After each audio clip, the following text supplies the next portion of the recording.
Well, I've lived on the waterfront most of my life, actually, and I've sailed. I sailed all the way down to Tahiti and back, New Zealand, years ago. So boats have always been a part of my life.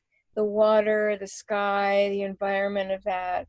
I'm also really, attracted to the history of the boat, the decay of the boats, and also I have houses. So I've got these sort of two imagery that I go back and forth.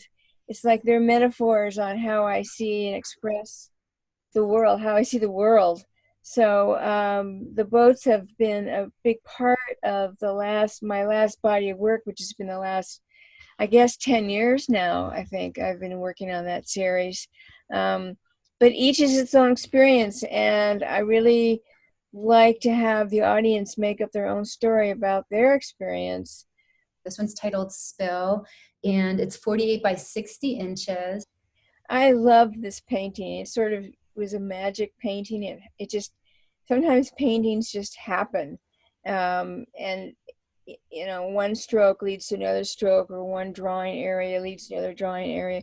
But it just sort of formed. I knew that I wanted to do a large hull. I'm interested in hulls, not necessarily the rigging or anything like that, but I love what the shape and the form of the hull of a boat, and the history and the decay of it, and water coming out of it, which I think is really interesting, that the water's spilling out of the boat, which kind of says, wow, what does that mean? But that's Mhm. the viewer make up their own story about that.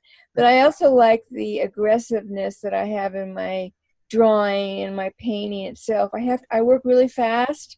As you can see, there's a lot of movement in each area and each form. I just sort of let the paint, or the paint stick, I use paint sticks, just sort of command, and they tell me, it tells me. I don't put too much of my brain into it, because otherwise it just becomes really contrived. So it's got to stay fresh. It's got to be instant. It's got to be, totally, what's the word, confident about that stroke. Everything has to be like nailed perfectly, or it just fails. Anyway, that's that painting.